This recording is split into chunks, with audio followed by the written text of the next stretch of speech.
अध्याय 3 मैथ में शुरू हो रहा है।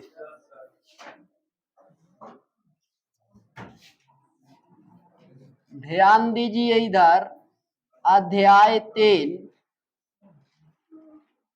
पढ़ना है 2 चर वाले रैखिक समीकरण।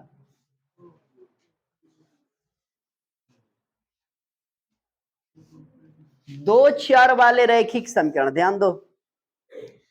अब 2 चर वाले रैखिक समीकरण तो आपको बतला दें कि मान लो यहां लिखते हैं ए x plus a1x b1y c1। अब देखो इसमें a1 b1 c1 आपको क्या है, अचर है। क्या है? अगर इस समीकरण बना तो इस समीकरण में अचर क्या है, a1 b1 c1। अचर क्या है तो x और y। इसमें 2 चर दिखते हैं, एक x है एक y है, इसमें 2 चर है। अगर दूसरा समीकरण लिखते हैं a2x प्लस b2y बराबर c1, इस समीकरण 2 लिखते हैं तो इसमें भी अचर क्या है, तो अचर है a2 b2 c2। इसमें चर क्या है तो x है और y है। 2 समीकरण लिखे हैं लेकिन दोनों समीकरण में 2 ही चर हैं, है ना।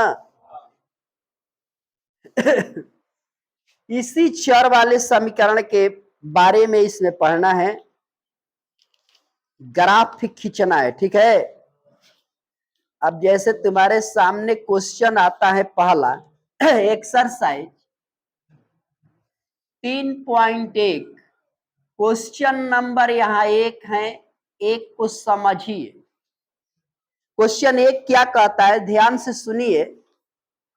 आफताब अपनी पुत्री से कहता है, आफताब नाम का एक व्यक्ति है, अपनी बच्ची से, अपनी बेटी से ये बात कह रहा है। क्या कह रहा है, 7 वर्ष पूर्व, पूर्व माने पहले, यानी 7 वर्ष पहले 7 गुनी आयु का था, अब से 3 वर्ष बाद तुमसे केवल 3 गुना आयु का रह जाऊंगा। इस स्थिति में बीजगणितीय रूप में लिखिए और ग्राफ भी उसका खींचिए। तो आफताब सबसे पहली बार क्या कहा है उस पर ध्यान दीजिए। फर्स्ट हैंड में कहता है कि 7 वर्ष पूर्व मैं तुमसे 7 गुनी आयु का था। तो पहले तो हम दोनों की आयु मान लेंगे। हम लोग पढ़ रहे हैं 2 चर वाला, तो 2 गो चर मानना पड़ेगा हमको ना, एक पुत्री के लिए या एक पिता के लिए। तो यहां पहले हम सबसे मानेंगे, माना आफताब की आयु x वर्ष है, तो पुत्री की आयु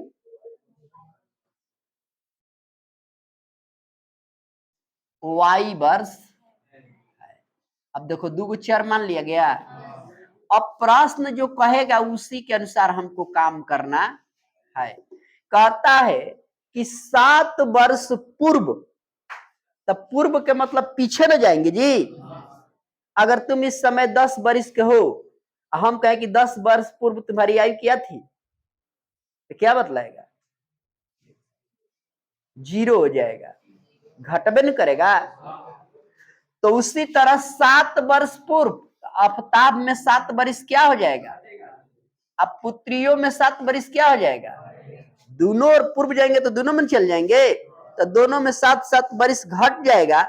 आई कहता है कि 7 गुना पिता जो है 7 वर्ष पहले 7 गुना है, तो अब 7वां का हम गुणा किस में करेंगे, पिता में कि पुत्र में, पुत्री में? नहीं, इधर नहीं करेंगे, इधर 7 से गुणा करेंगे तब पिता का हो जाएगा। ठीक उल्टा करते हैं, अगर पिता उतना गुना है तो उसमें किया जाएगा, अगर ये उतना गुना होता तो इसमें किया जाता। क्योंकि जो वैल्यू इधर निकलेगा वो इसका वैल्यू हो जाता है। तो 7 से उसमें गुणा किया, x माइनस 7 आई 7 दोनों में गुणा करेगा ना, 7 वाई या 7 7 x आई प्लस इधर आया तो क्या हो गया, आई है -49 आई प्लस से इधर माइनस है तो प्लस हो जाएगा, आई x माइनस 7 वाई बराबर घट के क्या हो जाएगा 42, आई x माइनस 7 वाई माइनस इधर के क्या हो जाएगा बराबर में समीकरण एक स्टेप जो बात कहा मैथ उसमें कहें, ये बीजगणितीय रूप में चला गया।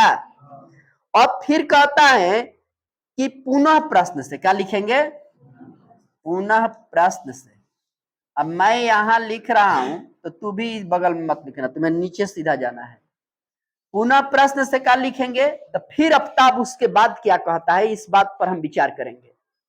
कहता है कि 3 वर्ष बाद, अब बाद की बात होती है तो 10 वर्ष के आज बड़ा 3 वर्ष बाद कौ वर्ष के हो जी जुड़ता है, तो 3 वर्ष बाद में हम चलते हैं x प्लस 3 पिता में जोड़े या पुत्रियों में 3 जोड़ेंगे ना, 3 वर्ष अब बाद की बात करते हैं।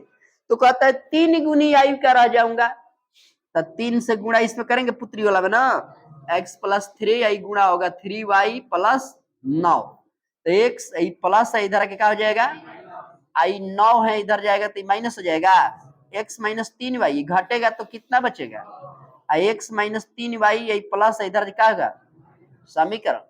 अब देखो दोनों बीजगणितीय रूप में चला गया, इसको लिखो।